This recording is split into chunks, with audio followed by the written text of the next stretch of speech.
Hey guys, we are live. This is College Sportscast. I didn't play my little video. I didn't have it up in time. But we're doing our College Sportscast week wrap up show, live chat show. We hope you guys will kind of jump on with us and chat with us. I'm going to start out the show by saying we're now a brand ambassador for Reaper Apparel Company. I have that link up on the bottom of the screen, and you can use that link and use the C Sportscast 10 code at checkout for a 10% discount. Anything over $75, any order over $75 is also free shipping. So that'll save you a little bit of money as well. Go on there. They got some really cool stuff. A couple of episodes ago, I wore one of the shirts that I got from them. I'll try to do that again maybe next week and wear that shirt so everybody can kind of see it. But they have stuff. They have like challenges. They have one called Broken Not Defeated Challenge. They have an open mind design, and they're really cool. They're out of Arizona. Check them out. We'll get that started off the beginning. And I have John Roberts on with me today. Hey, John. What's up? What's up? So John was at a Christmas deal with his little girl on Thursday, but I think I got all his picks in on the show. I think I went through and got all of them in. I'm pretty sure I did anyway. So we'll start the show out with some college football. Over the weekend, there was about 7 games yesterday. I think 2 on Friday that has been played, bowl games so far. And just for the record, I think I'm like 7-1 in the bowl games on my picks so far. Yeah, I think I didn't get the Cincy one right, but I did. That's the only one I missed, I believe. And I got Oregon State. I know that one. I think the Louisville Cincy game's the only one I missed. And if you ask me, that was one of the toughest ones to pick. Yeah, I was just trying to figure out which one was going to be what would be worse. Yeah, because both teams lost their coach, brought in somebody else. They both had interims. They had people leaving. They had coaches that were missing, not just the head coach, but position coaches that were missing. It was just a hard game to pick, if you ask me. Right. I think if Cincinnati had been at full staff, I think it probably would have been a different game. But Fickell's in Wisconsin, and probably some of the coaches that was with him's in Wisconsin. Satterfield is in Cincinnati. Right. I called it the Satterfield Bowl. That's what I called it. But, right. Yeah. And Louisville got the best of them. Deion Branch got an interim head coach win. Yeah, that is. I was wondering if I heard the name right when I was watching a little bit of it. Yeah, he's the director of player development or something there at Louisville, and he's not even a coach on the staff. He's a director of player development, and they appointed him as the interim head coach because they didn't have hardly anybody left. Satterfield took 5 of his coaches with him. Oh yeah, that's yeah. And then I would think that Fickell took several others. Right. So I don't think Louisville had hardly anybody left. I think they had 3 coaches. Left on staff. So they appointed Deion Branch, and for anybody that knows Deion Branch or don't know, he played for the New England Patriots for a long time. Won some Super Bowls with Tom Brady. He did. That's his fame is playing with Tom Brady in New England. Deion did so, but he got a coaching win in a bowl game yesterday. So definitely a huge step up. Yeah. Yeah. So, on Friday, I'm going to open it up on Friday. There was a couple of games on Friday. UAB beat Miami of Ohio Yep. in the opening bowl game for the season, bowl season this time, and that was a good game to watch. Did you get to catch any of the UAB game? I was working all day Friday, so during the day. So right. So I checked the scores, and that was about it. So on that one, and I did see that at the very end of the game that they got a stop right there at the end to right when time ran out, and they were got them on like the 5 or 6 or 7 yard line, right, and then that ended the game. So right, but it was good to see that right there. I would say is the close of the Bill Clark era, right there. I mean, even though he didn't coach at all this season, I would say that right there was the close of the Bill Clark era. Now they will start the Trent Dilfer era. Vincent was the interim head coach, something like that? Yes. Yeah, Brian Vincent. Brian Vincent, I think. Yeah, I think he was the defensive coordinator. Right. If I recall correctly. Is he going to be on staff with Dilfer or no? Hadn't heard. I don't think so. Yeah. So, and then also on Friday, the UTSA and Troy game played, and it turned out to be a really good game as well. They scored a touchdown, I think late in the third, I believe, wound up being the winning touchdown. But defense won the day. It was 18-12, and Troy won a big game. Both of those teams are down there kind of close to you. UAB's really close, but Troy's not too far from you either. So Troy's about an hour and a half, 2 hours, because it's about 20 minutes or so outside of Montgomery, 20, 30 minutes outside of Montgomery. So right. But yeah. And John Summerall had an excellent season, wound up going 12-2. You can't hardly expect anything more in a first season coach, I wouldn't think. Right. No, I wouldn't think so. So then we talked about the Cincinnati Louisville game. That was the first game yesterday. The second game yesterday was Oregon State and Florida, and Florida seemed to be completely out to lunch. Did you happen to catch the final sequence when they kicked the field goal? Like what Pat McAfee and Kirk Herbstreit were talking? No. Did you happen to catch any of that? Oh my gosh. Well, first, Florida has a streak of about 460, 470 games that are without being shut out. Without being shut out. Right. So it was 30-0. You're inside a minute or two or whatever it was late in the game, and they're asking, "Well, do you go for it, or do you kick the field goal to keep from being shut out?" I mean, it's 30-0. You're not going to come back and the amount of time that they were in. But so, McAfee being a former kicker, and he's talking. They once they kick it and it's good, and now it's 30-3. McAfee is just going crazy.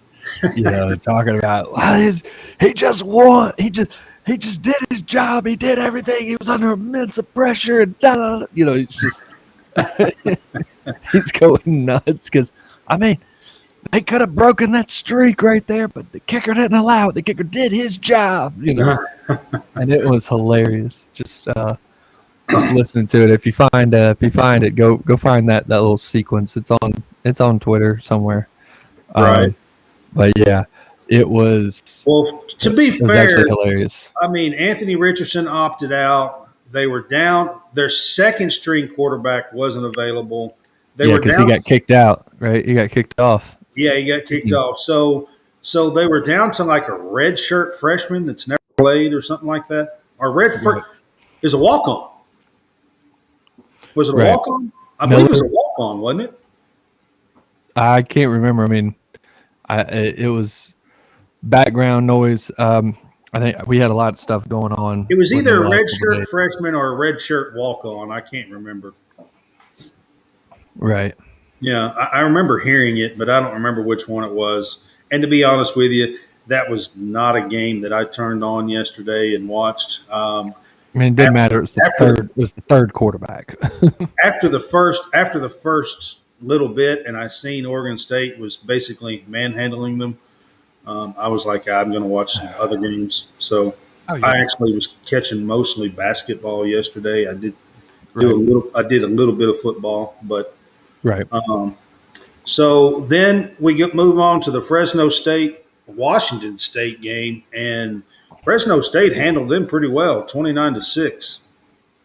Washington. Yeah, that one. I was debating whether I should go with Fresno State or go with Washington State on Well, that one. Fresno was 9-4, and I think Right. Washington was like 7-5 or something like that Correct. Yep. before the game started yesterday. Right. So Fresno wound up 10-4 for the season. Won the Las Vegas Bowl. That's Was what that they. the? Yeah, that was the Los. It was the Jimmy Kimmel Los Angeles Bowl. Oh Las yeah, Vegas. yeah. Vegas The Bowl Las was Vegas Bowl was the Oregon State. Florida game. Yeah, Yeah, that was I the just Vegas Bowl. I read it. I was like, wait a minute. It was the one up above it. So yeah, Yeah, you're right. gotcha. It was the L.A. Bowl, the Jimmy Yeah, Kimmel L.A. Bowl. That's what it was. glad I threw a name for the sponsorship there. Yeah, yeah. All right, and then we got the Lending Tree Bowl. Southern Miss handed Rice a loss, 38-24, and I picked that one. And to be honest with you, I'm a huge Brett Favre fan. Always have been. I know it's not politically correct anymore to be a Brett Favre fan, but Correct. I understand that. I get it. But Yeah. anyways, I picked him because of that. But I want to throw this out at you. Yesterday, Frank Gore Jr. set a bowl record for rushing yards with 329 yards yesterday in this game. It's a lot. That is a lot. Yeah. Yeah, it is. 329 yards in one game. And that's the NCAA bowl record. Well, I mean, it came from a recognizable name. So if anybody knows who I'm talking about, it's Frank Gore Jr. Of course, it's not Frank Gore. Frank Gore Jr. Now, And Now his dad went to Florida, right? Did I? Miami, I think. Miami. I think he was Yeah, on right. one of those Miami Miami. teams in the early 2000s, like 2000, 2001. That's right. He's on that one team that was one of like the greatest assembled teams. Yeah, And he then was on they that didn't win it. team. Yeah. I'm pretty sure he was on that team. Yeah, the one that lost with the pick play in the end zone. I think so. Yep. Ohio State. Yep. Yeah. So, and then his dad played for, I know, San Francisco. Yeah, he long played time. for I don't San remember. Francisco for a long time. I think he played another place or two, but I don't Yeah. remember where it was at. I remember more for San Francisco. He played there for a long time, I think. Oh yeah. Yeah. But I wanted to throw that out that Frank Gore Jr. set the bowl record, the rushing record yesterday in bowl games. And then we're going to go to the New Mexico Bowl, and it was a squeaker. I mean, it was 24-23. BYU beat SMU in this game. I honestly was surprised that there was that much defense. Well, I I really I know expected the game to be a high-scoring game. know I picked the Fighting Rhett Lashleys on that one. So I picked BYU, and I can't believe they actually won one that I picked because I had been picking them throughout the year, and it seemed like they always were the opposite. If I picked them to lose, they won. If I picked them to win, they lost. yeah. So Yeah. I finally got one right yesterday. And then the last game of the day yesterday was Boise State against Northern Texas. Right. And that was the Frisco Bowl. That one was Yes, the Frisco Bowl. Yeah. And Boise State won 35-32. That was a really good game. I think it come down to the very end as well. So John's not going to be too happy. Pick six in overtime. Really? Jacksonville just beat the Cowboys. Well, good for Jacksonville. I'm kind of a secret Jacksonville fan just because they have a couple of cats down there that I've really enjoyed watching play the last 4 or 5 years for UK. And then Trevor Lawrence is down there, and they seem to be turning it around. Yeah, Trevor had a game-tying drive. He was able to move the ball down into field goal range. They kicked field goal to tie the game with no time left on the clock, and then I believe Dallas had the ball first, and they looked like they were driving. Ball got tipped right into a defender's hands, and he ran it back for a touchdown. All right, so Hammonds has had a bad weekend. I get it. So he also said he's got some family coming in too, but it's really going to be the Kentucky and the Dallas Cowboys football games or basketball game. That's really what it's going to be. Yep. All right, so a few other ins and outs about football yesterday. Deion Sanders and his son, quarterback there, lost their last game with Jackson State yesterday in a bowl game. They did score at the very end and take it into overtime, but they lost in overtime, I think like 43-37 or something like that. Yeah, something like that. Yeah, and just want to throw that out that Deion Sanders did lose his last game at Jacksonville State. Did I say Jacksonville? Jackson. I think I said Jacksonville. It's Jackson. Boy. Anyways, just to kind of, there was a whole lot of distractions going on with them leaving and transferring and, everything else. So, right. you have all that kind of stuff that was going on, but they did come back to play that game and was there, and he did coach that game yesterday. And I seen a clip yesterday at the end where, he was on pretty much in tears talking to his team at the end of the game. Deion was, but just to throw it out there. Yesterday also, Ohio State had a decommitment from the number one quarterback in the land for 24 on the recruiting side of things, which I thought was a pretty big deal. Yep. And then the Kent State quarterback, who has been with Kent State this year, announced that he is transferring to UCLA. It's a big jump. Yeah. Yep. And then you had Grayson McCall from Coastal Carolina was scheduled to take a visit to Auburn, and then had I guess canceled that commitment sometime Thursday or Friday. He had canceled the trip. He was supposed to be down there this weekend. And I believe Devin Leary, is down there. Did take a trip to Auburn. Right. So well, Leary also visited Kentucky about 2 or 3 days ago. Right. And then right now, I believe that Graham Mertz is at Kentucky visiting right now. So it looks like those two quarterbacks are Kentucky's top choices, it looks like. And I think they're really going after Leary as well. So is Auburn. Graham Mertz also visited Florida this week, a few days ago. So I think Florida is in play for Mertz as well.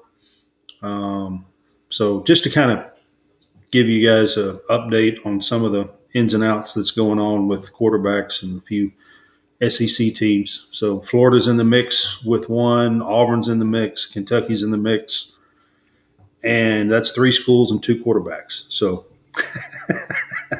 Yep. By I my know. math, somebody's going to be left out of those. Right. Yep. I don't know who else Auburn is after, but I did hear about the Coastal Carolina guy that they were wanting to get there on campus. So I'm not sure if they'll do that tomorrow. I think tomorrow's it, I believe. Yeah, I'm pretty I think certain the he's 19th probably is the been. last day. Yeah, I'm pretty certain he's been wooed away by somebody, and so because the deal with Auburn is if you got to be able to get them on campus.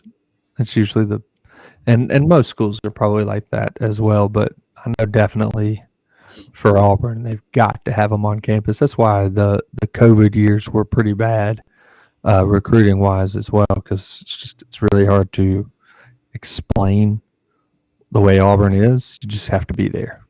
So Right. yep. Over the weekend, also, just to throw this out, Nick Evers, the Oklahoma quarterback transfer, Hmm. that was like a 4 or 5 star. I think he was 4 in some and 5 in the other, depending on which one you looked at. Right. Um, but ESPN had him, I think, ranked as the 166th overall prospect, but I think he was higher in a few of the other ones. But anyway, he is transferring to Wisconsin with Luke Fickle. Gotcha. And I think it's interesting. Wisconsin's always been a, grinded out, big guys up front, run the football team. I think Fickle's probably going to change that up just a little bit. Well, I mean, he's kind of like Opening up. that too, but yeah, he'll open it up. But I mean, they also had Russell Wilson, what 10, 12 years ago. Um, and then I mean, even Graham Mertz, opened it up a little bit. I mean, gave him the ability to open it up. Uh, but I mean, their offense has always been that ground and pound, get the big beef eaters up front, and just the road pavers, and then they go out there and just run right behind that. But yeah, I think with Fickle and what he was doing at Cincinnati, he will most likely be able to find some more dynamic quarterbacks rather than just I guess what you would call more of a game manager. Have more dynamic quarterback play. You have to go out and get some receivers and stuff like that as well. So, Right, but getting yeah, getting Evers is a big deal for Wisconsin, I would think. Especially, I mean, with yeah, Mertz transferring out, you know, getting Nick Evers is a big deal. And like I yeah, said, he was at Oklahoma this year. I'm sure he redshirted. I don't think he played enough to burn that year. So right. um, so he'll have 4 years of eligibility left. I mean, you know. All right. So, is there anything else on the football land that you think we need to mention or talk about? Not as far as the college football land. Up until I mean, got games coming up. What Yeah, tomorrow? there's a few games this week. Uh, there's, I think, one on Monday, maybe two on Tuesday. Hold on, I can tell you. Let's see. There's one on Monday, Marshall, Yukon. Yep. Tuesday is two, Liberty, Yeah, Toledo. in Eastern Michigan, San Jose State. Yeah, and then Wednesday is WKU Yep, in South Alabama. versus South Alabama, which ought to be a fun game to watch. And then Thursday, these are all games we picked, is Baylor against Air Force. Right.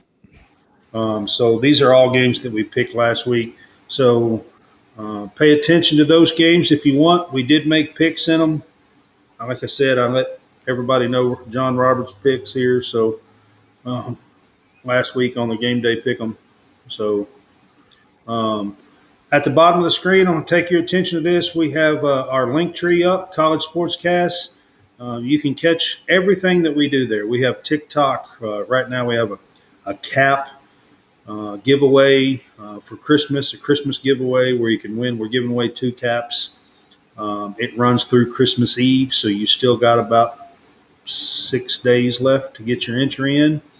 You can go to linktree.com to learn how to enter. It's not bad. You just go to our YouTube page or to our Twitter page or whatever. It's not a terrible entry. So there's really nothing to it. You get a free chance to win a cap, and want to put your attention there. And then we're going to turn to college basketball. Yesterday was kind of a kind of a big day in college basketball. There was a lot of big games, a couple of top 10 games, a top 5 matchup yesterday with Houston and Virginia at Virginia that Houston played a really good game with and won. And then there was a top 10 matchup with Tennessee and Arizona yesterday. That brawl that broke over there? Huh? Wasn't there like a brawl that broke out in that game? Yeah. And that was later last night, the Tennessee-Arizona game was. But I'm going to start it out with this. It turned out to not be a real good day for the SEC in college basketball yesterday. Alabama lost to Gonzaga.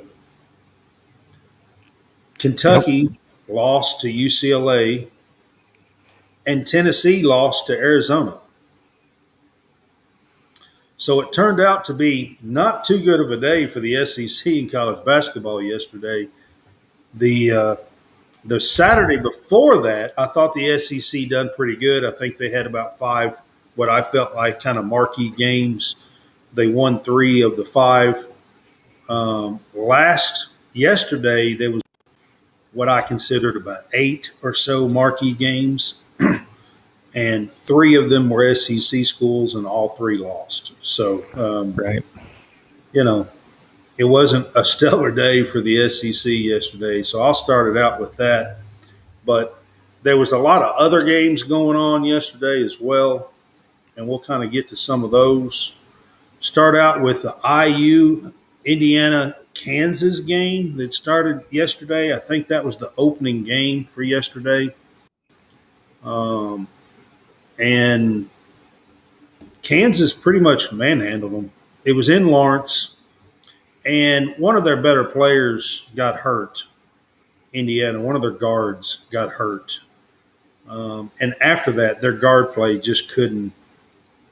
Their backup had to come in, and it just wasn't good.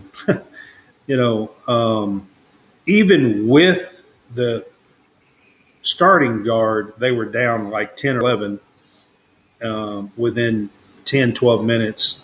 You know what I mean? Oh, yeah. And then after he got hurt,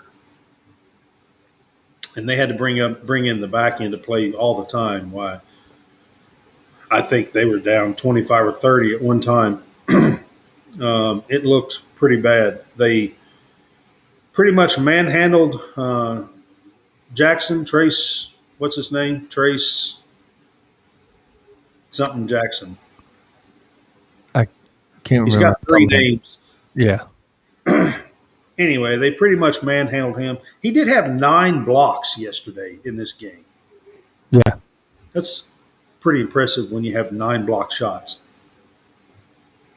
Yeah, it is. That's really impressive, actually.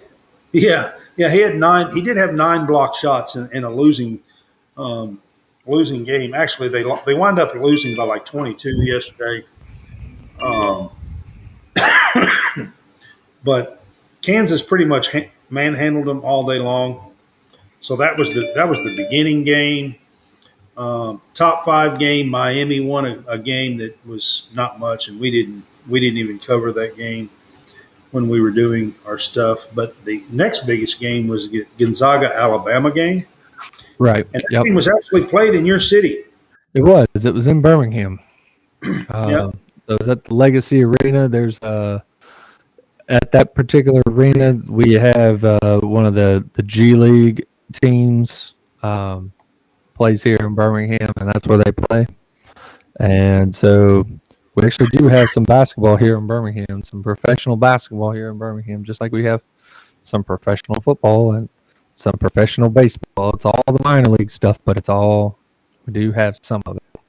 Right. And but yeah, so that game took place at the Legacy Arena downtown, and Alabama put up a fight. They had seemed like they were trailing a lot during that game. They get back in it, and then Gonzaga would go on another run. So I want to say this.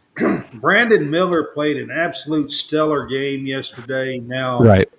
Towards the end, he did kind of show up and show a little bit of his freshmanitis stuff towards the end a little bit.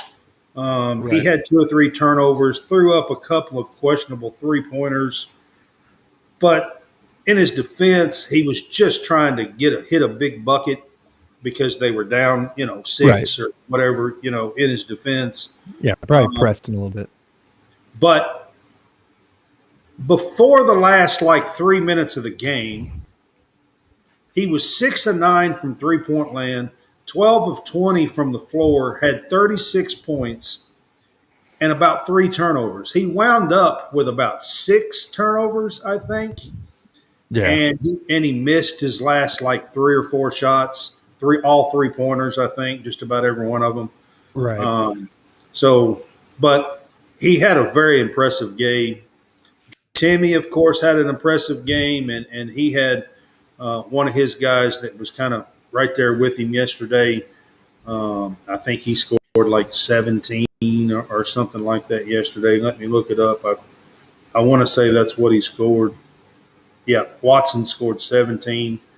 Actually, they had 6 players in double figures, Gonzaga did yesterday, and they scored 100. Well, that's usually what you would think to see when you have a team that scores 100 points. Yeah, they scored 100. So Timmy himself had 29, Watson had 17, you had Hickman with 13, right? Strother and Bolden with 11 each.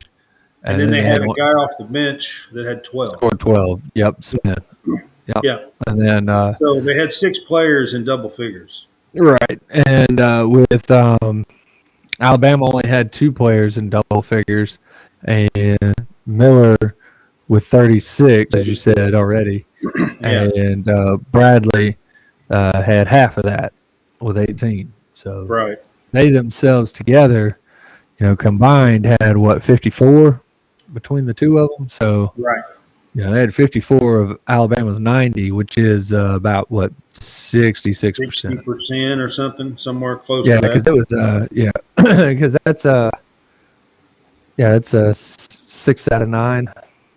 Yeah. So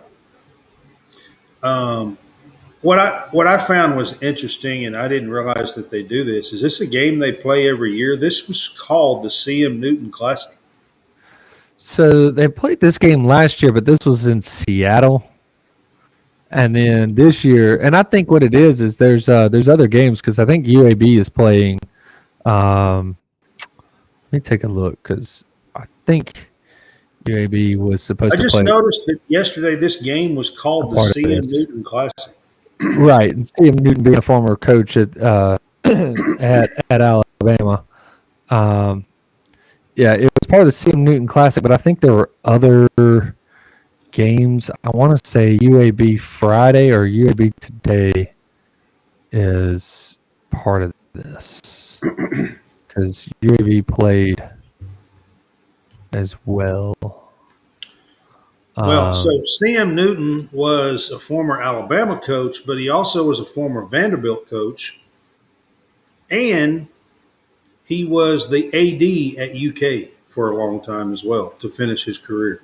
Gotcha. So that's the reason why I noticed it. It was something, because CM Newton done a lot of good stuff for a lot of schools. I mean, even his Vandy teams, he had some really good Vandy teams in the 80s and 90s. Never mind. It's not. UAB is not part of that. They're still playing at at Plateau. I thought there were other teams that were part of this, but it just may be the one game. I need to itself look it just up. been I don't called. really know, but that's the first time I've ever really noticed that. It was called the CM Newton Classic, and it was played in Birmingham. But that's would be fitting for CM because he started his career out at Alabama. Right. He was there a long time as a coach there. Yeah. So anyway, I just wanted to throw that out. And then we have Houston went to Virginia, and that's one of those games that Houston just was, a few points ahead the entire game. Virginia was right there hanging with them the entire game, but it seemed like they could never really get over the hump. And it was at home, so, you would think that the home school would have, with the crowd and everything else, would have just a little bit more of an advantage. But both of these teams play outstanding defense. I watched some of this game yesterday. They play outstanding defense. Both of these teams do. And I believe that both of these teams are two of the better teams. And I mean, it shows in the rankings. I mean, they're 5 and number 2 this week. So this past week. So, but it was a good game to watch. I don't know if you caught any of it or not, but I did not, but yeah, I had kept up with scores as the game was going. I was keeping up with some of the scoring. I believe. Nope. I thought that was Thursday or Friday. Nope. We were maybe back on Wednesday when that game took place. So, UAB, yep, UAB taking out South Carolina last Wednesday. I don't know if y'all talked about it on Thursday. yeah, no, I don't think we brought it up, but I do remember seeing it. The UAB beat South Carolina. Right. Yeah. Yeah, and they did it pretty I do handily. remember that. Too. Yep. And they did it pretty handily too. So, right. Yeah, they beat them by like 13 or 14 or something like that, didn't it? Mm-hmm. That was 14. Yeah. And then yesterday in the Champions Classic, there was 2 big games. I'm going to start with Ohio State, North Carolina. Ohio State jumped out the first 10 minutes and was up 28-16. I put out a tweet that North Carolina was looking like crap. And as soon as I put the tweet out, North Carolina started climbing back into the game. Anyway, so they were behind and just trying to pull along the entire game. But I'm going to say this. Both coaches, actually, the last 10, 15 seconds of this game in regulation was a damn clinic on coaching. I don't know if anybody paid attention or if anybody notices that kind of stuff, but I mean, Ohio State called a timeout. They called actually the last minute and a half. They called a timeout with about a minute and 8 seconds left and ran a play and scored to stay ahead. And then with about 14 or 15 seconds ago, the coach called another timeout and ran a play and got the short corner basically and hit a shot to go ahead by 2. All right. And there was only 3 seconds or so remaining, okay, when the Ohio State kid hit the shot. North Carolina, Hubert Davis had 2 timeouts. He called the timeout and set up a play to throw the ball up past half court. And then he called another timeout. That way you're not losing any time right there. Right. So catch it, call timeout again. He called his last timeout after they threw it up the floor. That way he could inbounds it from the sideline instead of the other end of the floor, okay? Right. and he set up a play with like 1 point some seconds left. And I'll be damned if he didn't set up a play and the guy hit a shot and took it to overtime. And then in overtime, North Carolina basically was the better team. North Carolina had been climbing back and was the better team anyway, but Ohio State had that game won. And they made the plays down the stretch to actually win it. They didn't miss any shots. They didn't have any turnovers. They didn't miss any free throws. I mean, they actually made the plays to win it, but North Carolina just kept coming back. And I was actually impressed with Hubert Davis yesterday and the way he coached that game down the stretch. I was really impressed. And I pay attention to that kind of stuff. I've been a ball player, I've been a coach, not at this level. I get it. But, I mean, I do pay attention to that kind of stuff. And I thought it was excellent coaching. And I wanted to throw that out because I'm going to talk about some coaching here in a minute. So I wonder who that could be. Yeah. I want to talk about some coaching on the other side here in a minute. So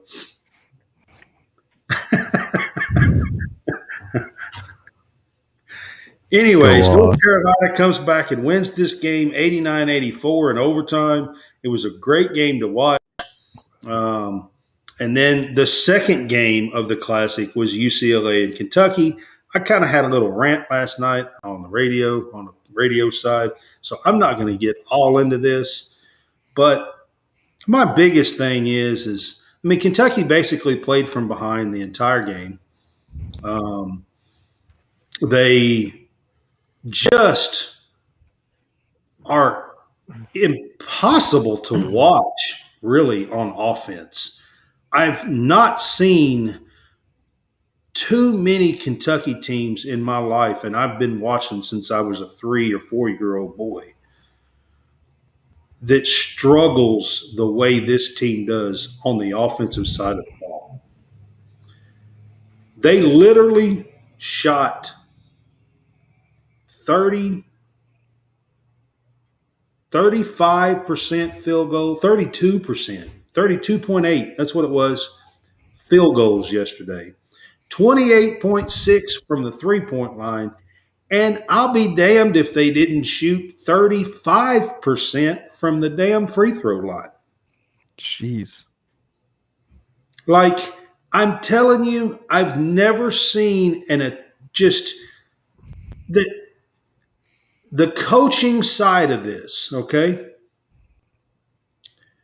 You've got, as a coach, you've got to put your guys in the most efficient way and system and sets and everything else as a coach to make your team efficient. And Calipari is just not doing that. This team, he finally did put Chris Livingston in yesterday, and he was the only player on the whole team that looked like he really deserved to be on the floor with everybody else at that level. Cason Wallace had a terrible game. Normally, Cason Wallace does, but he was terrible yesterday. 2 for 13, 1 for 7, I think, from the three-point land. And he just had some kind of a hitch in his shot. Every shot that he shot, there was like a little hitch in his shot every time. And I haven't seen that before. I don't know what it was yesterday, but it was there yesterday. And again, that's coaching. Coaching. Coach him up, Cal, and get that shit out, to be honest with you. So that's, UCLA wound up winning by 10. It was never a 10-point game. not the second half. They did get a 12 or 13 point lead in the first half, but Kentucky closed it. They tied it a couple of times, cut it to 2 a couple of times. But they are so inefficient. They had 18 turnovers on top of all that yesterday, on top of the shooting woes. And, it's time to run some kind of efficient offense. That's all I'm going to say. And I'll end it at that. What do you got? Did you watch any of it or no? I did not. No, I did not see any of it. We've been pretty much out for like the last 3 days. I haven't been at home. Haven't really hardly been, sitting Right. in a place long enough to be able to watch Are you anything. doing Christmas shopping or what? There's a lot of everything. There's a lot of everything. We had the benefit that was on Thursday night. We had my work Christmas party Friday. So after I got done with work, I was immediately changing and going to that. And then Saturday and today we've been, again, for the most part, been just running around. So I haven't had a whole lot of time to like really look. Other than checking out scores and going, okay, good. My pick, I hit my pick on this one, or it's like, nope, didn't hit it on this one. Do you do any Christmas shopping? Does your wife take care of it all? She usually takes care of most of it. I might do a little bit of it, but right. Surely you do a little Christmas shopping for her, right? Yes, I do that.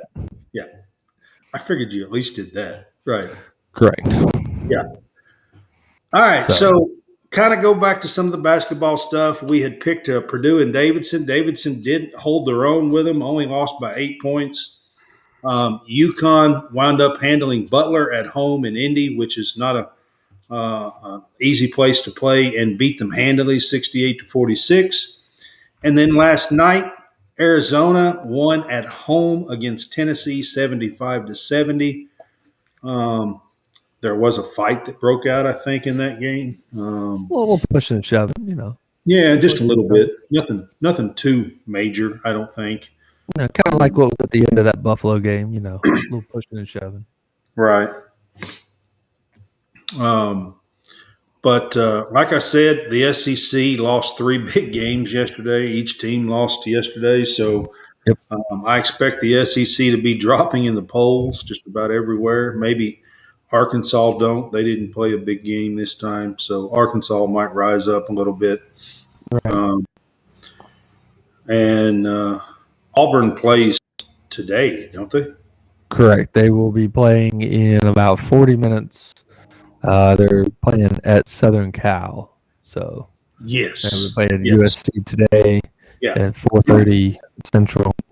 And then after that, they will, I believe, travel up to Washington. They're going up to Washington, to play two Pac-12 schools. Yes.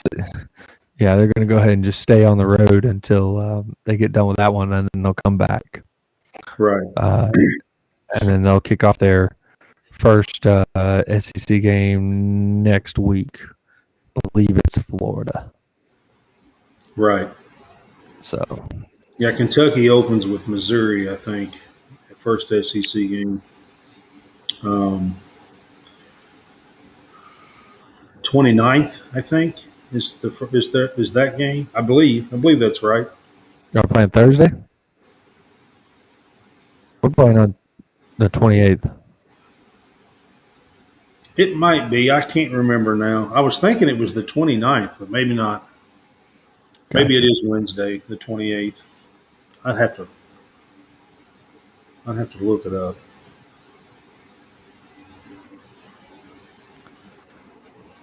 Let's see right here. I have a list. It's the 28th. Yeah, it's the 28th. Gotcha. You got me on that one. Yep. Florida and Auburn at what time are they playing? They're playing 6 p.m. on ESPN2. You got Tennessee Ole Miss at 4 p.m. on the SEC Network. And then Kentucky at Missouri, 6 p.m. SEC Network. So y'all follow the Tennessee Ole Miss game. Yeah. Yeah, we open with Missouri in the SEC schedule. We'll see. Missouri won on a last-second shot yesterday. Did you see that? I did not. Yeah, They won on a buzzer beater yesterday. Guy was falling down, literally tried to make a cut and was slipping and falling down, and he shoveled a bounce pass that was about 6 inches off the floor to a guy, and the guy reached down, picked it up, and banked it in from about 30 feet away, Unbelievable. and they won a game Wow. on a last second shot, and it was against somebody they should have handled. I can't remember now. I forgot who it was. Saw Louisville won a game. They did. They beat Western the other night. I kind of expected that to be a close game. I really expected Western to win it. Western had picked up quite a few decent players from transfers and stuff, and it seems like they have a pretty good team. I think they were like 8-1 or something so far, or something before that game. But the Kentucky transfer is still having to sit out, and I'm not exactly sure. Dante Allen's still having to sit out, and it really doesn't make any sense to me what's going on. I don't really get it. Just to talk about it, since I brought it up, so Dante Allen transferred from Kentucky to Western, and he played the first like 3 or 4 games with Western. Everything looked to be fine, and he was coming off the bench, but he scored like 14 or 15 one game, and was giving them a spark. And then all of a sudden, there was some eligibility concerns that popped up, and Stansbury says that Kentucky played him when his grades or something wasn't eligible, when he wasn't eligible. Uh-oh. That's not good. Right. But Stansbury also said Kentucky paid a fine, like, I don't know, $5,000 a game or something, for him to be eligible. I never heard of that. I didn't even know that was possible. You mean you can pay your way out of that? That's what I said. I've never heard of weird. that. That's weird. But Stansbury claims that, okay, in a press conference about a week ago, 10 days ago, something like that. Right. But then Kentucky is denying it and saying that that's not true. And so there's kind of this standstill that's going on with it. But in the meantime, Dante Allen's not getting to play. And I'm not exactly sure what's going on with that situation. It's kind of a weird situation between the two schools. I never heard of being able to pay a fine and have your player eligible. Yeah, very, very weird. Yeah, I've never heard of that. So anyway, since I brought it up, we were talking about Western for a minute. I thought I would talk about it. It's a weird situation that's going on. I noticed against Louisville, he's still sitting out. He's not playing. And that basically leaves Western with about 6 players, basically, that's on that level, if you get what I'm saying. And they were kind of playing behind. They just don't have much bench without Dante Allen. And I think it wound up hurting them. And Louisville actually had a couple of guards and Ellis kid and stuff that, was shooting well and scored points. They scored 80-some points. And they've had games where they've had 18 in the second half. So,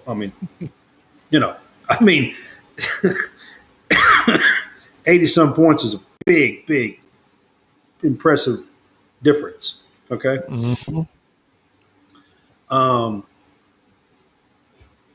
So, that was basically the world of college basketball. Yesterday, it was a big day, and I wanted to kind of get that in. Is there any news in the college basketball world that we need to talk about? I know that Johnson got hurt in the Kansas game and had to exit. I mentioned that. Right. I'm still trying to think of anything right now. Well, I know one game I want to look at, and that's Yeah. today. There's a Okay. game today that I want to talk about real Texas. quick. No, it's not one you're going to. I want to see what time this game is. It's probably tonight.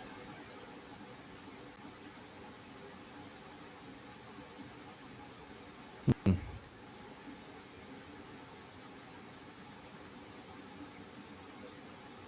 Oh, wait a second. I'm on Monday. I thought I was on Sunday.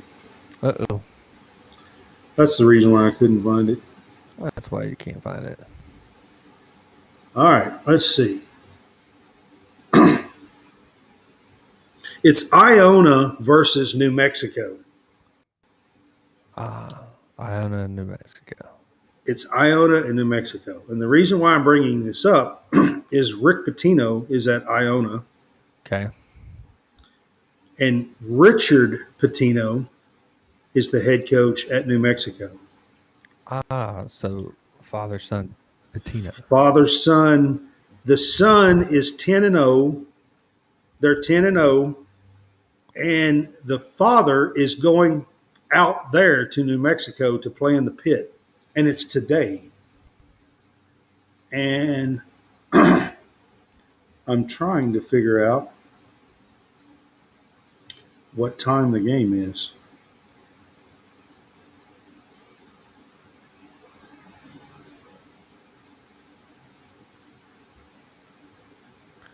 It's a good question here. I thought I had it or I pulled it up or seen it, but apparently not. Well, there's a million games on here. Right.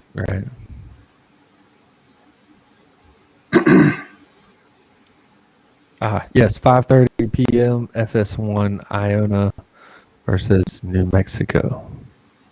Okay.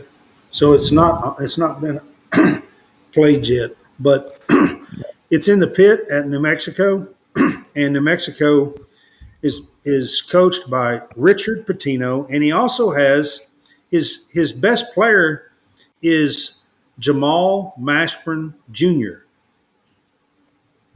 So y'all might recognize that Jamal Mashburn played at UK for Rick Pitino back in the 90s, and also played a long time for the Dallas Mavericks until he blew out a couple of knees. He was a 20, 22, 23 point scorer in the NBA for the Dallas Mavericks for a long, long time, for probably 8 or 10 years. And then he blew out his knee twice, I think. Cool. And never was the same player after he blew out his knee. But Jamal Mashburn was a heck of a ball player. So, and his son, Jamal Mashburn Jr. Now, Jamal Mashburn was 6'8", 240, and could shoot lights out. Junior is not quite the size of his dad. He's like 6'2" or 3, I think. But he looks a whole lot like him, like in looks and face, you know. But he doesn't have the size that his dad had. But he's their best player out there, and they have a kid, a guy by the first name Morris. He's got a weird last name. That's a center. That's about 6'8" or 9, about 250 or 60. And then they have another transfer. His dad played in the NBA too. They have two kids where their dad played in the NBA on that team. They're 10-0. And Iona is also undefeated. That's why it's both teams are undefeated. Rick Pitino has his Iona team undefeated. Iona is 7-2, 0-1 away. Oh, they're 7-2. 7-2. New Mexico's 10-0, but 10-0 is 7-2.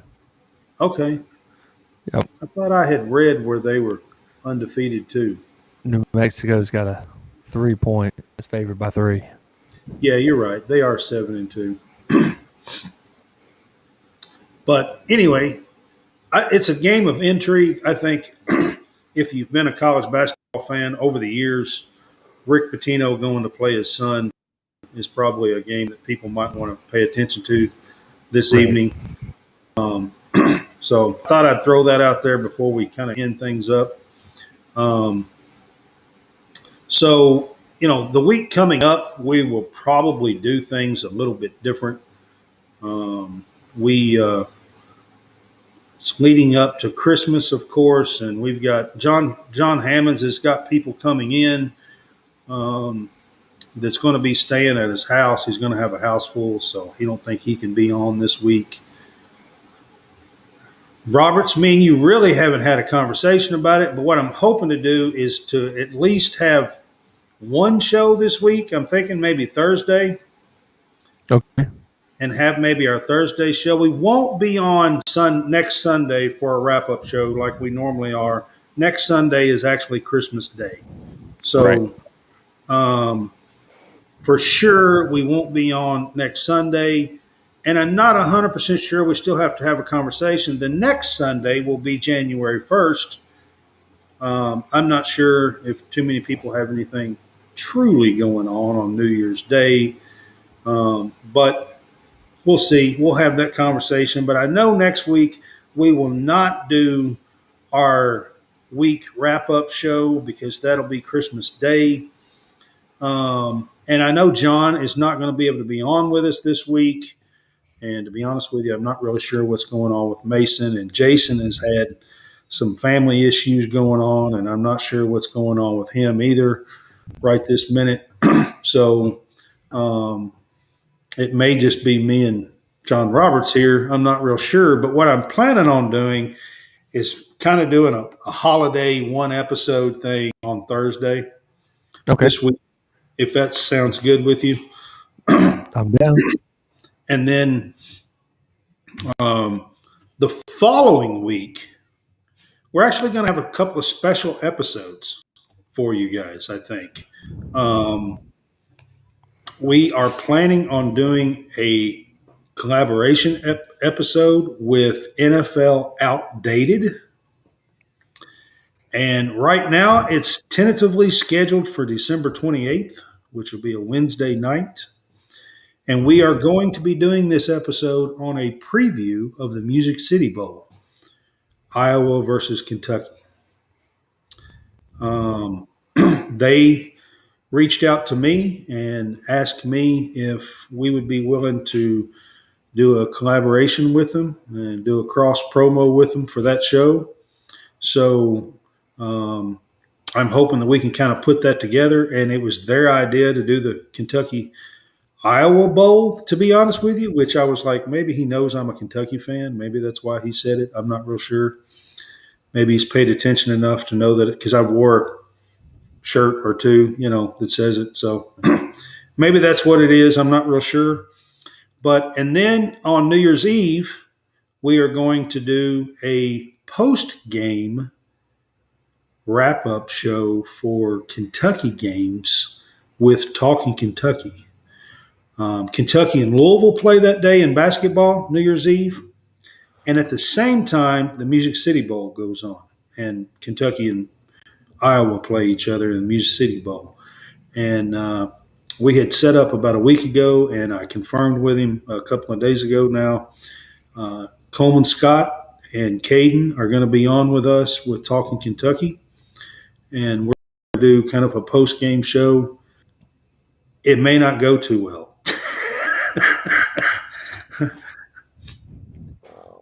Well, I can see the offense right now gearing up. My gosh. I mean, Louisville was, before the other day, we're 0-9. If Kentucky loses to them, the fan base is going to jump off a cliff. Both offenses are not good. And then Kentucky on football, I don't even know what to expect, really. Bad offense again. Excuse me.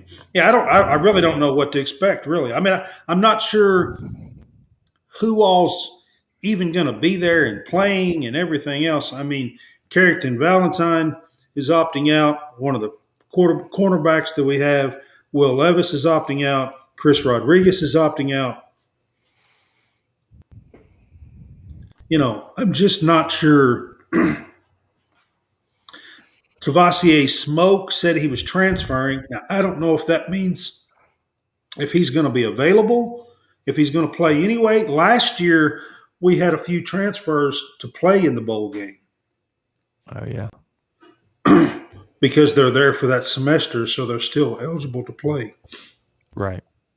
So I don't know if some of these transfers is still playing. I don't know if some of them aren't because there's about 9 or 10 transfers on top of that. So it's one of them games. I'm not real sure what to expect. But anyway, we'll do the best we can, and we're going to do some collaborations with a couple of shows and try to have some fun with that. And I got like a frog in my throat or something. Yeah. I'm not real sure what's going on over here. I can see that. But, yeah. Anyways, today's episode will be featured on the Real Fresh channel on YouTube. So I want to put that up. I'm trying to get it to come up here. There it is.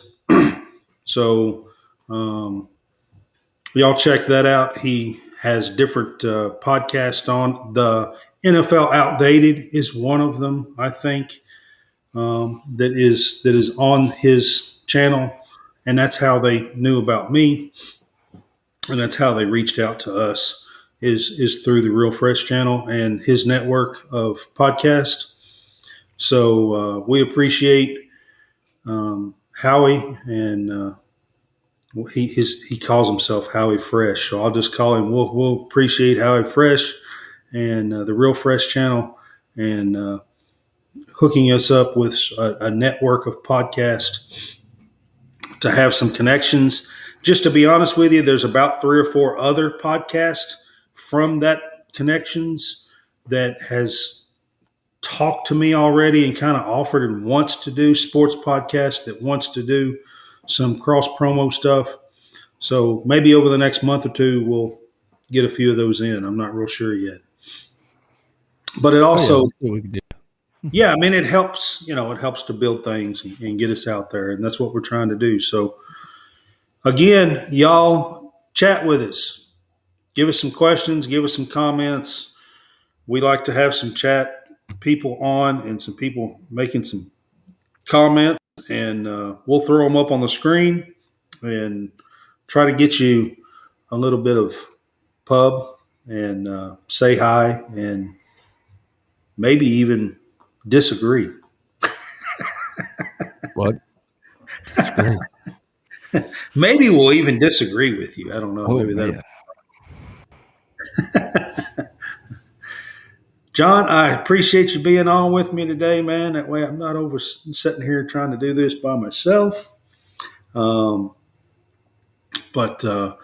like I said, I think this week, check us out on Thursday, and we'll just kind of do a combined show.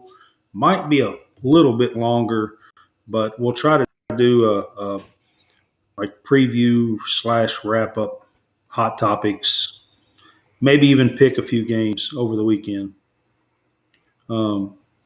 as well. So we'll kind of do, it might have to be a rapid fire pick so we can get it all in. But we'll do something on Thursday, and hope everybody, we might even throw in a Christmas question or 2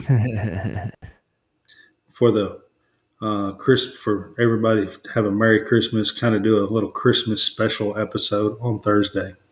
So, all right. I appreciate it. Y'all have a good night, and we appreciate you being on with us. All right.